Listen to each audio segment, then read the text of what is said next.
दोस्तों, बिहार में इंटरमीडिएट के +2 के नतीजे जारी हुए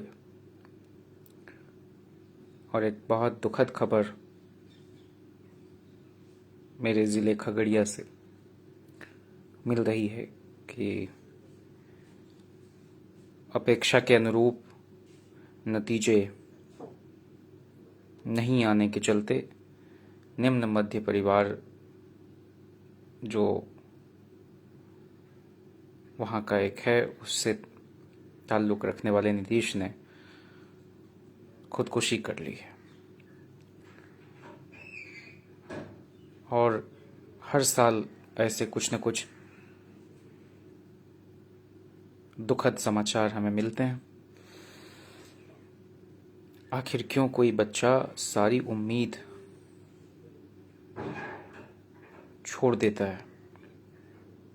आखिर उस पर ऐसा क्या दबाव आ जाता है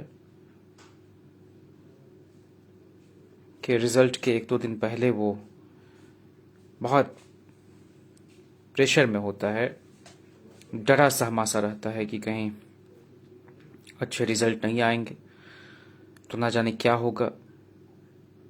दरअसल हम सब के समाज में इस तरह की बातें, इस तरह की चर्चा अक्सर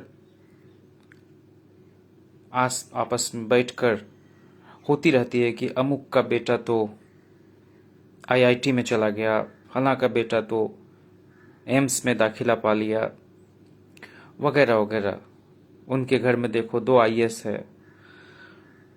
लेकिन इस तरह की जो बातें करते हैं वो अपने बच्चों की गाहे बगाहे, जाने अनजाने तुलना कर बैठते हैं पास पड़ोस के बच्चों से।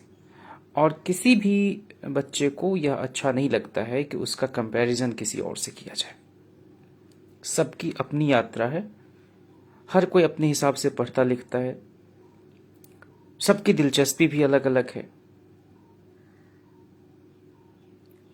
और क्यों ऐसा हम उस बच्चे पर बोझ डालते हैं कि उसको एक लकीर में रिजल्ट प्राप्त करना ही चाहिए, उसको प्रथम श्रेणी से ही उत्तीर्ण करना चाहिए। इस तरह का जो एक बड़ा ही खोखला पैमाना हमने सफलता का बच्चों के मन में डाल दिया है। और इसके पीछे कहीं ना कहीं हमारी पेरेंटिंग, कहीं ना कहीं हमारी बहुत ही दोषपूर्ण जो शिक्षण की विधि है वो उत्तरदायी होता है। वही शिक्षक अच्छा है जो बच्चों के अंदर यह आत्मबल पैदा करे कि कोई बात नहीं, तुमको रिजल्ट से बाद में लेना देना होना चाहिए। तुम अच्छे से सिलेबस की पढ़ाई करो, तुम अच्छे से चीज़ों को समझ कर फिर उसको याद रखो। जिस विषय में तुम्हारा मन लग रहा है उसी की पढ़ाई आगे तुम्हें करनी है। लेकिन ऐसा नहीं होता और अक्सर बच्चे बहुत दबाव में, बहुत डरे सहमे से जी रहे होते हैं। बोर्ड के एग्जाम्स के वक्त तो और भी उनके चेहरे पर लगातार तनाव की लकीरें देखी जा सकती हैं।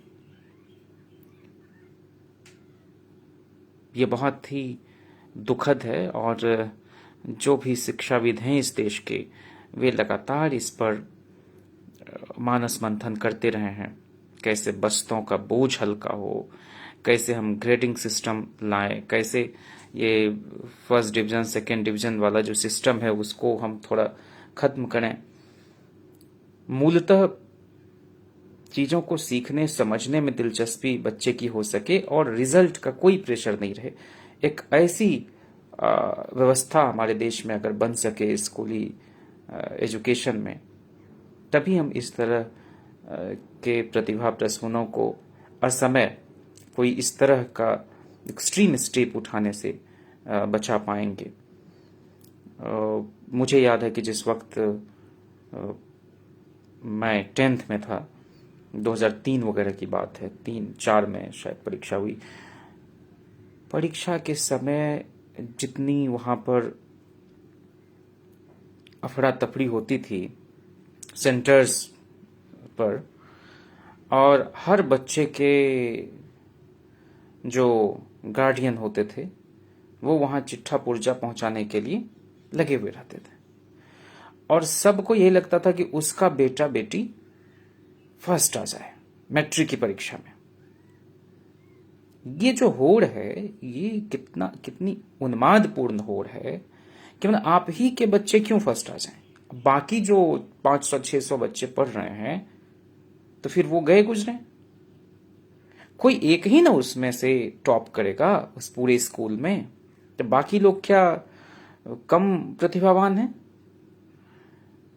और आप ही के बच्चे क्यों करें भाई? कोई करार है क्या?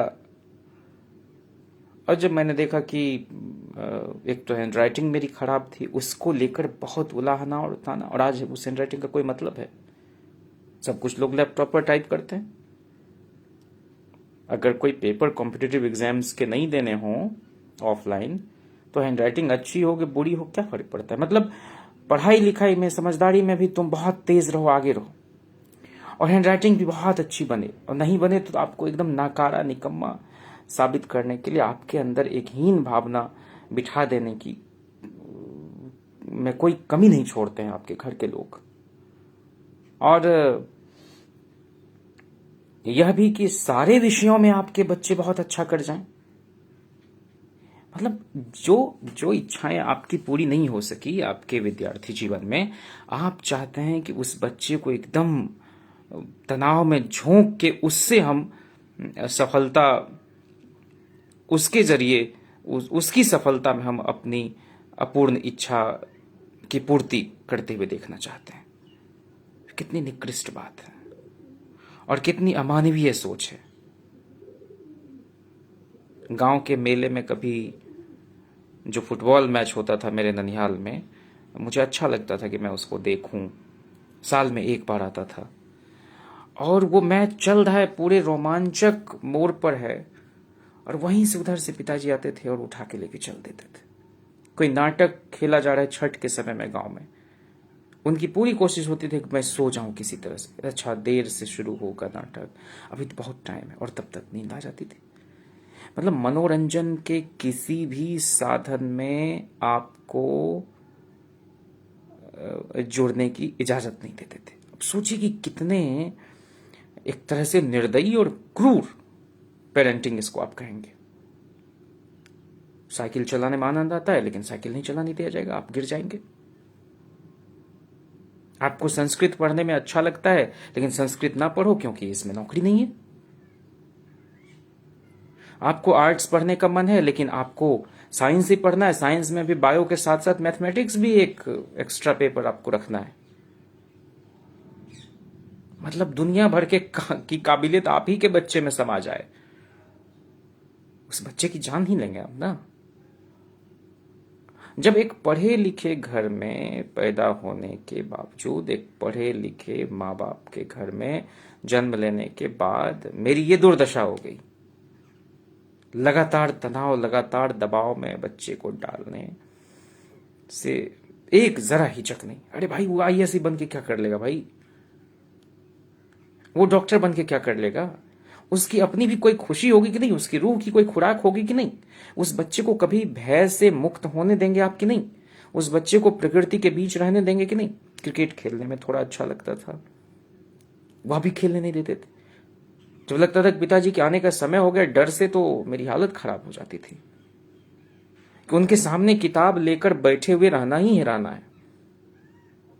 और जब मैट्रिक का परिणाम आया मेरा, तो वो उनकी अपेक्षा के अनुरूप नहीं है। मुझे तो लगा कि मैंने बिना कोई इधर उधर की नकल किए हुए अगर 70% से कुछ ज्यादा अंक हासिल किए हैं तो वो कोई कम नहीं है।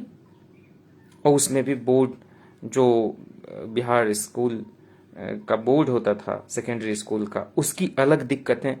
सारे में टिक लगाए हुए हैं इवेल्युएशन वालों ने, और पता चला कि कहीं किसी में अंक दिए हैं उसके सामने, किसी में नहीं दिए। मतलब ऐसे जैसे तैसे उसका मूल्यांकन उन उत्तर पुस्तिकाओं का। जो हमने चैलेंज किया और वहां जाकर देखा तो सिविक्स के पेपर में 29 + 12 = 41, और जो मार्कशीट भेजा गया उसमें सिर्फ 29। मतलब जो टोटल करके किसी 2 पन्ने पर 29 आया, फिर अगले 3-4 पन्ने को जोड़ के 12 आया, और उसको एक जगह तो 29 तो किया, 12 नहीं किया। नहीं तो जिस कॉलेज में दाखिला लिया +2 में, वहां फर्स्ट लिस्ट में एडमिशन मिल जाता। लेकिन चूंकि वह वेटिंग में आ गया, और सेकेंड लिस्ट का इंतजार, और इस बीच में जितना जलील मेरे पिताजी मुझे कर सकते थे, उसमें कोई कोताही नहीं बरती। और मैट्रिक की परीक्षा के परिणाम जब आए तो मुझे अपने दोस्तों के बीच अपमानित किया गया। क्या मेरा कोई आत्मसम्मान और स्वाभिमान नहीं था? क्या बच्चे का सेल्फ रिस्पेक्ट नहीं होता है? उसको आप कुचलने में जरा सी भी दया नहीं बरतते। ऐसा लगता है कि बच्चों के परिणाम से आपकी प्रतिष्ठा समाज में कोई जुड़ी हुई है। काहे को भाई?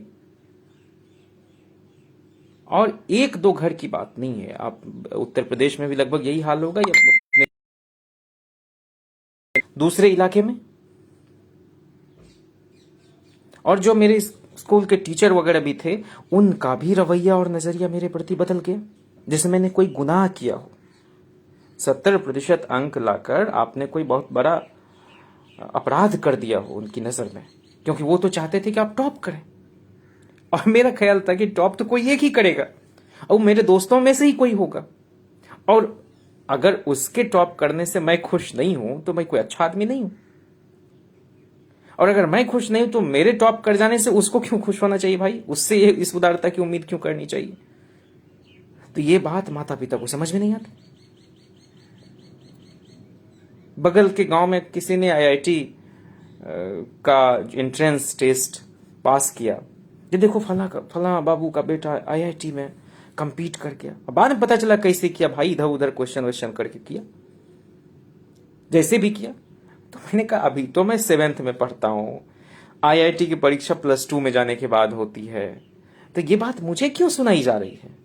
और जबकि मेरे रिजल्ट कभी खराब उस तरह से नहीं होते थे। परीक्षा के समय डर जरूर लगता था, आज भी लगता है कि पूरी तैयारी नहीं हो पाई। तो एक डरे हुए बच्चे को और डरा कर रखना। आप यह देखें कि आपके बच्चे को उस विषय वस्तु की समझदारी है कि नहीं, वह ठीक से पढ़ रहा है कि नहीं, उसको कोई चीज समझ में आ रही है कि नहीं, आप उसकी कितनी मदद कर सकते हैं। क्या एक शिक्षक से कि यहाँ उनको नहीं समझ में आ रहा है, क्या दूसरे शिक्षक की मदद ली जा सकती है? ये छोटी छोटी बातें हैं जिसका क्या बच्चे अकेलेपन में तो नहीं जा रहे हैं? उस बच्चे के साथ दोस्ताना बर्ताव कीजिए। वो 10th में चला गया है, वो +2 में चला गया है, और जब समय आएगा तो करेगा। फर्स्ट अटेम्प्ट में ही क्या जरूरत है कि उसको इंजीनियरिंग पास कर जाना चाहिए एंट्रेंस? पहले ही अटेम्प्ट में आईएएस हो गया तो भाई कौन सा तीर मार लिया मेरे भाई? दूसरे अटेम्प्ट में कर जाएगा। उसका मन है एकेडमिक्स में जाने का, जबरदस्ती का आप उसको यूपीएससी और बाजीराम की तरफ धकेल रहे हैं, भेज रहे हैं। नहीं है मन, उसका मानस ही नहीं है भाई। और ऐसा नहीं कि मतलब चूंकि वह कंपीट कर सकता है इसलिए कोई ऐसी थोथी दलीलें दे रहा है कि ना ये तो बड़ा ही कॉलोनियल माइंडसेट का जॉब है, इसमें तो अफसर जो है नेता के सामने दौड़ते रहेंगे फाइल लेकर। ऐसी बात नहीं। उसका मन ही नहीं होगा उस तरफ जाने का। उसको पढ़ाने में मन लग सकता है, उसको पेंटिंग करने में आनंद आ सकता है, उसको फोटोग्राफी में कोई दिलचस्पी हो सकती है, लेकिन इतनी जोर जबरदस्ती। अब मुझे याद है कि जब मेरा रिजल्ट आया, बाल को पकड़ के खींच के मार पीट सब मैंने झेला उसी पिता के द्वारा, जिनके बारे में मैं कभी आपसे शेयर करता रहता हूं। उनमें बहुत सैकड़ों अच्छाइयां हैं, लेकिन यह पक्ष तो उनका बहुत ही स्याह है, बहुत ही स्याह है। बाकी के बच्चों के साथ बहुत नरमी से पेश आना, और अपने बच्चों से ये उम्मीद करना कि वो दुनिया का सबसे प्रतिभावान आदमी क्यों नहीं है, सारे विषयों का जानकार क्यों नहीं है। आदमी ही तो करता है, क्या संभव नहीं? अरे आदमी की सीमा भी तो है। आदमी को मनोरंजन नहीं चाहिए क्या? मेरे घर में आज भी कोई टेलीविजन नहीं है, रेडियो के सहारे, और उसमें भी क्रिकेट की कमेंट्री बहुत छुप के सुनना पड़ता था, कान से सटाकर वॉल्यूम को बहुत कम करके। और उसको जब ऑन करते थे तो वह आवाज भी बाहर नहीं जाए, तो कुछ ऐसा करते थे कि सुनाई नहीं पड़े। एक नहीं सैकड़ों बार जलील हुआ होऊंगा। और धीरे धीरे वो सारे शौक मरते गए। मुझे बागवानी का बड़ा शौक था, पौधे लगाने का, फूल सब्जी उगाने का। किसी एक भी जिसमें आदमी शांति से, प्रेम से बैठकर थोड़ी देर तसल्ली से सोच सके, खुद से बात कर सके। हर बार उसको झिझोड़ देना, झकझोर देना, किसी चिंतन की मुद्रा में है तो उसको डिस्टर्ब कर देना, तो ये सब तो होता ही है। अब वो जो जिस बच्चे ने भी खुदकुशी की है, उसके दिमाग में क्या चल रहा होगा? उसको लगता होगा कि दुनिया मेरी लुट गई, अब माँ बाप को मैं क्या मुंह दिखाऊंगा, अपने टीचर से क्या कहूंगा, अपने साथ पढ़ रहे बच्चे जो हैं वो मेरा मजाक उड़ाएंगे। और ये सब दिमाग में चलते चलते उसने ये एक्सट्रीम स्टेप लिया होगा। इसके लिए उत्तरदायी हम सब तो हैं, हमारा समाज, जहां पर कि अब एक 10th के एग्जाम से हमारी प्रतिष्ठा जोड़ दी जाती है। अरे एक बार पास नहीं करेगा, दोबारा देगा, दूसरी बार फेल होगा, तीसरी बार देगा, उम्र भागी जा रही है क्या? अगर कोई ईमानदारी से परीक्षा देकर बिना नकल किए हुए अगर 2nd डिवीजन से ही पास हो रहा है तो इसको तो गर्व का विषय आप समझिए। आपके माता पिता को तो आप अपने बच्चे पर फख्र होना चाहिए कि उसके बच्चे के अंदर अभी भी कोई मूल्य बचा हुआ है, कि बेईमानी करके, नकल करके वो टॉप कर जाए, उसमें आपको आनंद आ रहा है। बच्चे को आप ये सिखा रहे हैं।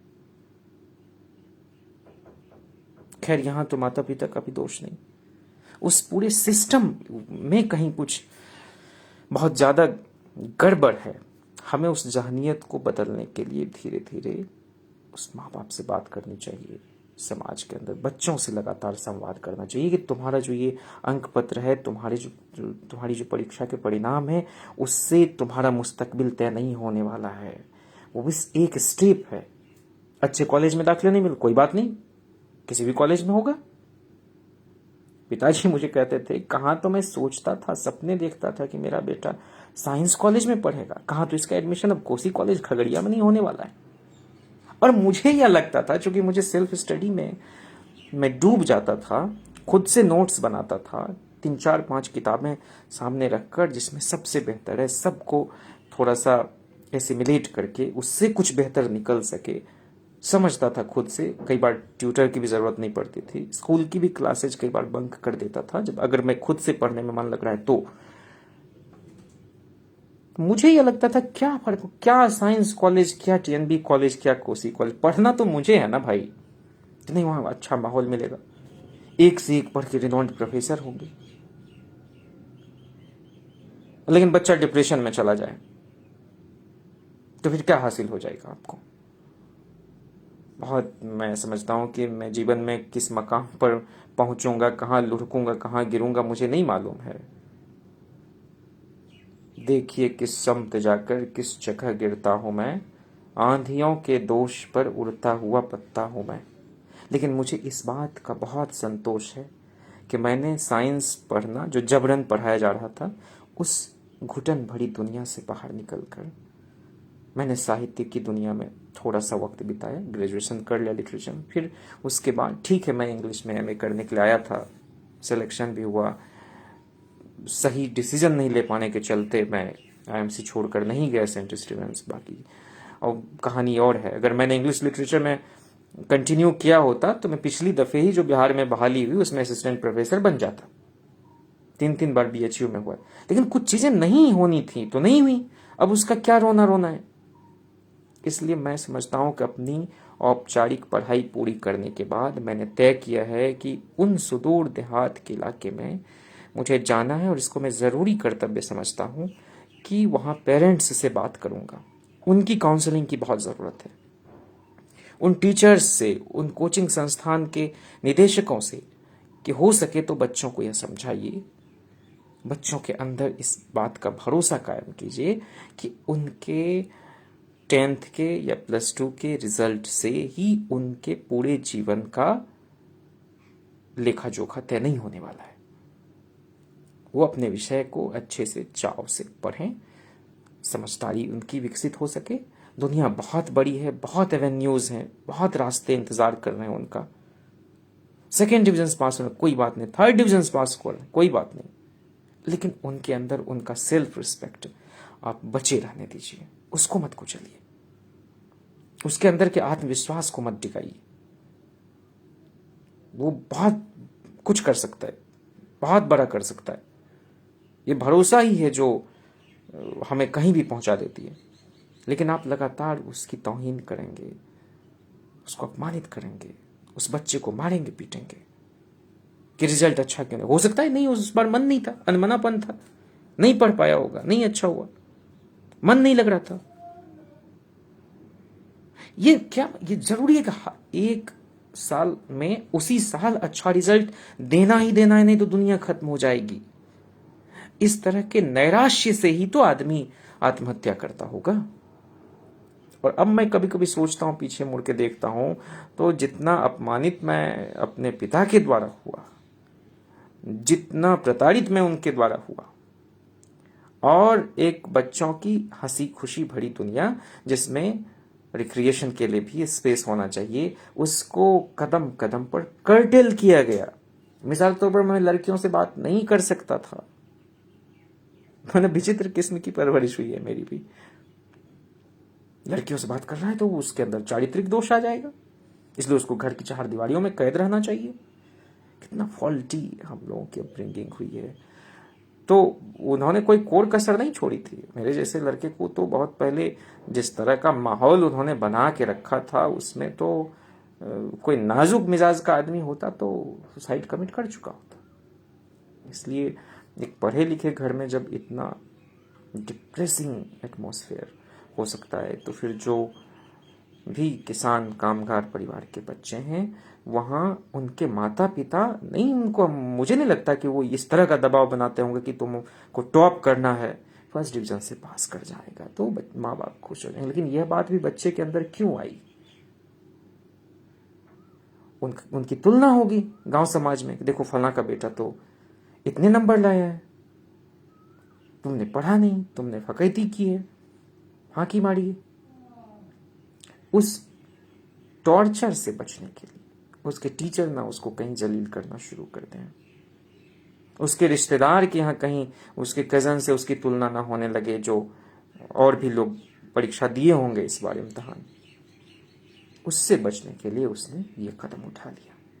और इसके लिए एक समाज के तौर पर हमें बहुत शांत दिमाग से सोचना चाहिए, ठहर के, कि हम बच्चों को एक स्वस्थ माहौल दे पा रहे हैं कि नहीं, बच्चों के अंदर हम आत्मविश्वास भरने की, उनके अंदर यह भरोसा पैदा करने की कोई कोशिश कर रहे हैं कि नहीं, कि दुनिया में बहुत सारे विकल्प हैं और +2 के साथ ही दुनिया खत्म नहीं हो रही है। इस बार अगर फेल भी कर गए तो दोबारा, ये जो एक वेलकम वाला जेस्चर होता है ना, वार्मथ के साथ आप एक्सेप्ट करते हैं। मैं अक्सर अपने पिताजी को कहता था कि भाई मैं अच्छा कर रहा हूं अगर हूं तो दुनिया तो ऐसे ही है मुझे अप्रिसिएट करेगी। मैं बुरा कर रहा हूं, अच्छा परफॉर्म नहीं कर रहा हूं, रिजल्ट मेरे अच्छे नहीं हो रहे हैं, तो आपको तो कम से कम ठीक ठाक से मेरे साथ पेश आना चाहिए। आप तो मैंने बेगाने की तरह ट्रीट कर रहे हैं। मैं अच्छा कर जाऊं तब आप जो है मुझे बहुत दुलार प्यार से बात करें हमसे, तो कौन सी नई बात आप कर रहे हैं?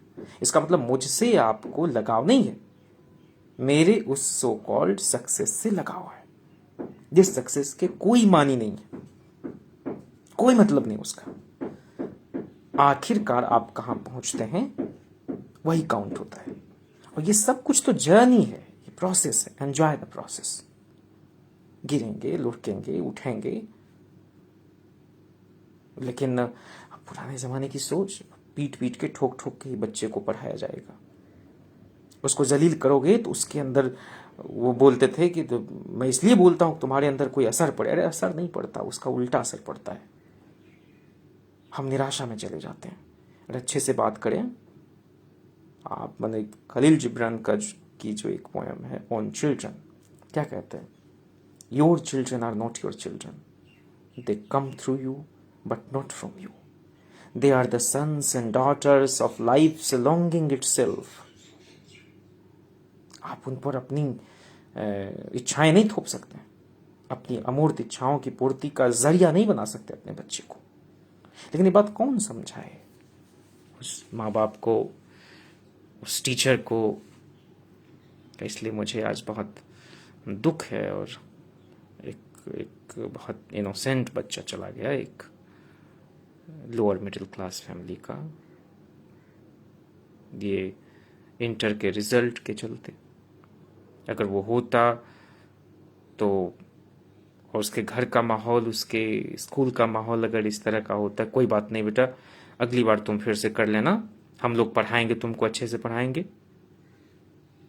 तो ये स्थिति नहीं होती। मेरे एक मित्र हैं जैनेंद्र, उनका एक भांजा है पीयूष, और उसका रिजल्ट थोड़ा उतना बेहतर नहीं हुआ। मैंने देखा क्या बात है, सब उसको शाबाशी दे रहे हैं कि कोई बात नहीं, अगली बार करेगा। और ये कितनी अच्छी बात है, मतलब वो बच्चा कितना भर जाएगा उत्तरदायित्व बोध से और मन लगा के पढ़ेगा। कोई बात नहीं, हमारे घर के लोग तो कम से कम हमारे साथ हैं, वो तो ताने नहीं दे रहे हैं कि यहाँ तो है कि फलां का बेटा IIT कर गया, अब पता नहीं हमने कैसा बच्चा पैदा कर दिया, देखो हमारा नाम डूबा। अरे भैया, और आपको हैरत होगी, मैंने एक रोज तो पिताजी से कहा कि मेरा तो ये फर्स्ट एक लकीर में रिजल्ट का जो ऑब्सेशन है आपका, इसका कोई मतलब नहीं है।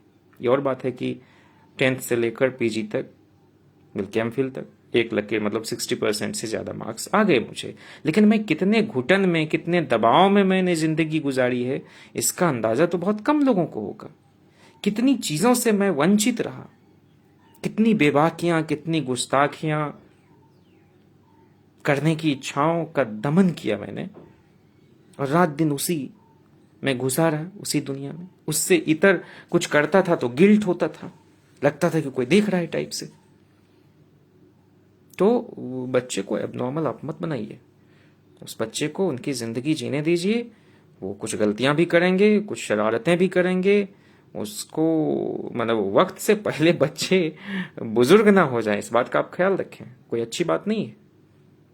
तो ये हम सब लोग अपने इलाके में, अपने घर में, अपने रिश्तेदारों से, जहाँ कहीं भी बच्चों से कुछ गुफ्तगू करें तो उनको जरूर बताएं कि कोई मतलब नहीं, फर्स्ट डिवीजन का ऑब्सेशन पालने का कोई मतलब नहीं है, सेकंड डिवीजन हो रहा है कोई बात नहीं। ये है कि आपको अपने विषय वस्तु में रुचि लेकर धीरे धीरे पढ़ाई करनी है। जिस चीज को भी पढ़ते हैं उसको अपना बनाना है, उसको समझ के मेमोराइज करना है ना। और बहुत सुंदर दुनिया है, उसमें बहुत निराश होने की जरूरत नहीं है। और साइंस पढ़ के ही अच्छा किया जाएगा, ये तो और फालतू बात है ना। तो हम आगे कोई इस तरह से ना करे, हम लोग बात करें, जो बच्चे चुप रहते हैं उनसे ज़्यादा बात करें, है ना, क्या उसके दिमाग में चल रहा है, कोई परेशान तो नहीं है। और कभी भी अपने बच्चे की तुलना पास पड़ोस रिश्तेदार के बच्चों से नहीं करें, भूल कर भी नहीं करें। सबकी अपनी यात्रा है, सबका अपना सफर है, सबका अपना मिजाज है, सबकी अपनी अभिरुचि है। सब एक ही तरीके से सफल नहीं होते हैं। और सफलता का भी क्या पैमाना है, क्या पैरामीटर है सफलता का, कि कोई UPSC क्रैक कर गया तो वो सफल हो गया। अब देखो IAS IPS आत्महत्या कर रहे हैं बेचारे। कोई PhD कर लिया, प्रोफेसर नहीं बन पा रहा है, तो क्या वो विफल है? ये तो फिर मतलब सब अपने अपनी कसौटी पर आपको तोलेंगे, आपको रखेंगे। अल्टीमेटली आप स्वावलंबी हो जाएं, साफ सुथरी समझ आपकी हो जाए, परिवार के लोगों के साथ आप अच्छे से पेश आएं, समाज में कुछ गलत ना करें। मैं तो सफलता के मतलब यही समझता हूं। हाथ नहीं फैलाना पड़े किसी के आगे, तो कम से कम इतना अर्जन हो जाए कि जीवन चल जाए। बहुत एकोमुलेशन ऑफ वेल्थ की तरफ भी नहीं भागदौड़ करनी है। तो बच्चे को जब आप इस तरह से बताएंगे तो उसके लिए उसकी दुनिया थोड़ी और आसान आप कर देंगे। उसको जीने का मन करने लगेगा, उसको पढ़ने का मन करने लगेगा। रिजल्ट के प्रेशर से बिल्कुल मुक्त कर देना चाहिए बच्चों को, कोई मतलब नहीं है उसका। इतने सर्टिफिकेट मैंने जीवन में अर्जित किए, उसको पलट कर देखता भी नहीं हूं, बेमानी है। अब उसके लिए कितना परेशान रहता था, ये कर रहा हूं, वो पढ़ रहा हूं, वो याद कर रहा हूं, यहां से कुछ खोज रहा हूं, क्या मतलब है आज। रिजल्ट बहुत अच्छे, बहुत अच्छे। TNB कॉलेज में फर्स्ट ईयर में मैंने टॉप किया था, सेकेंड टॉपर था। सेकेंड ईयर में टॉप किया, और थर्ड ईयर में जाते जाते एक ऐसा वाइस चांसलर वहां आ गया कि जिसने मुजफ्फरपुर यूनिवर्सिटी, भागलपुर यूनिवर्सिटी की कॉपी भेज दी और सारे लोगों का रिजल्ट खराब करा दिया। मैंने बीए फाइनल ईयर की कॉपी बीए फर्स्ट ईयर के बच्चे चेक कर रहे हैं, और चैलेंज करने के बाद भी वो रिजल्ट हमारा नहीं सुधरा। लेकिन तीनों साल मिला के सिंपल फर्स्ट क्लास हो गया 62 पॉइंट समथिंग%। क्या करना है उस नंबर को लेकर? अरे 80% मार्क्स ही आ जाएगा तो उसका क्या करें हम? अच्छे कॉलेज में एडमिशन, जहां एंट्रेंस के जरिए होता है एडमिशन, वहां ऐसे भी हो जाना है। दिल्ली यूनिवर्सिटी में 15th रैंक आ गया था, अब उसका हम क्या करें? हैंडराइटिंग जिसके लिए जीवन भर मुझे कोसा गया और हीन भावना का शिकार बनाया गया, उसी खराब हैंडराइटिंग के साथ आंसर लिखकर 15th रैंक आया था। बीएचयू में 25th, एक बार 21st रैंक। तो उस कोई मतलब नहीं।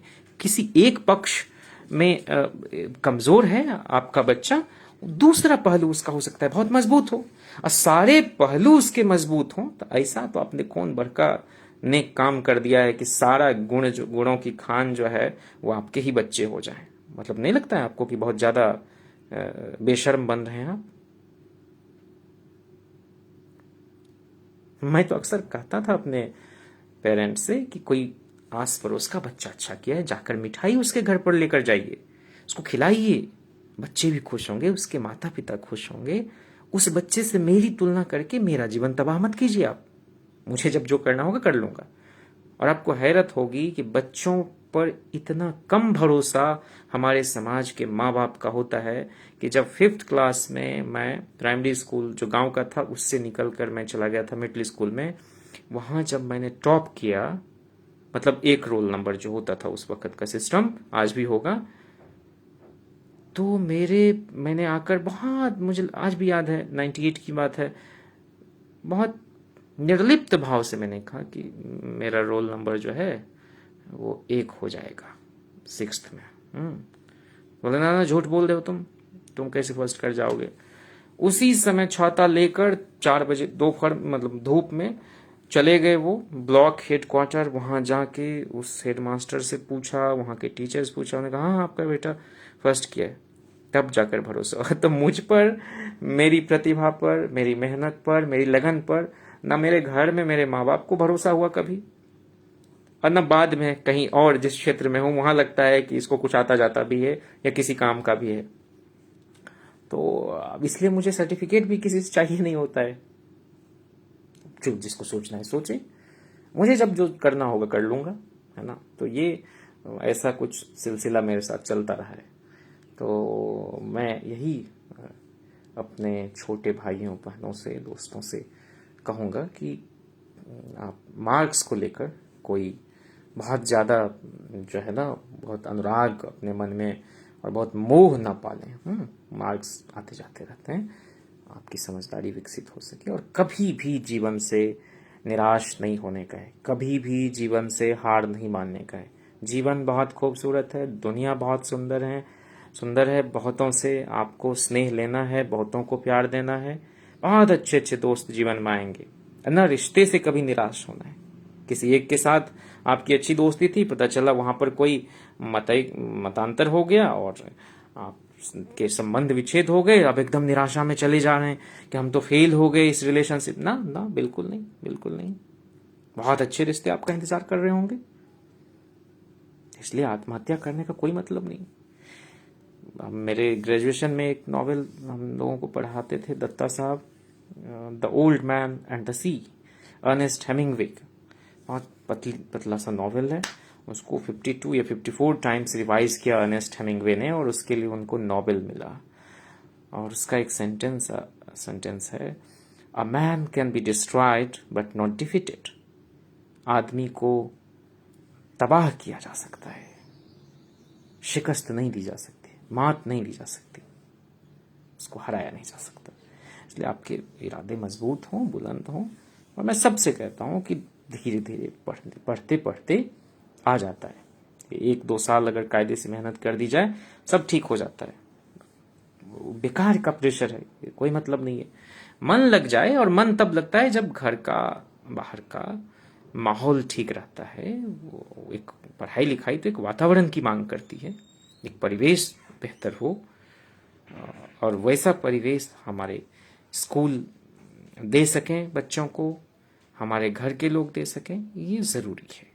और उसके लिए माता पिता को बच्चों के साथ बहुत संवेदनशीलता से पेश आना चाहिए, ये ज़रूरी है।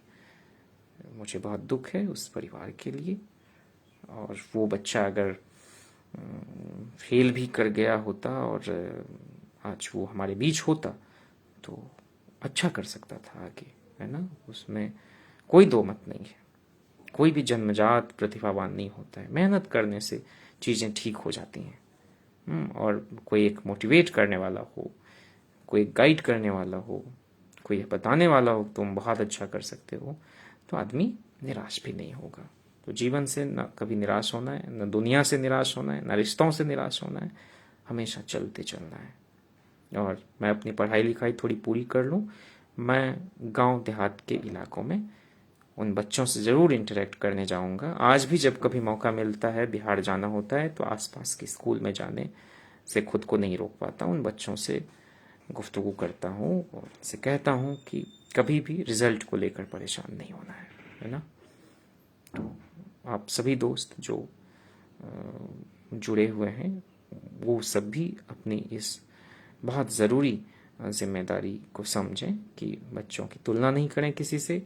हर बच्चे अपने आप में विशिष्ट होते हैं और सबका अपना नज़रिया होता है, सब अपने हिसाब से चीज़ों को देखने परखने की कोशिश करते हैं। उनके साथी बनकर उनसे बात करें, उनको कभी भी हतोत्साहित नहीं करें। शुक्रिया।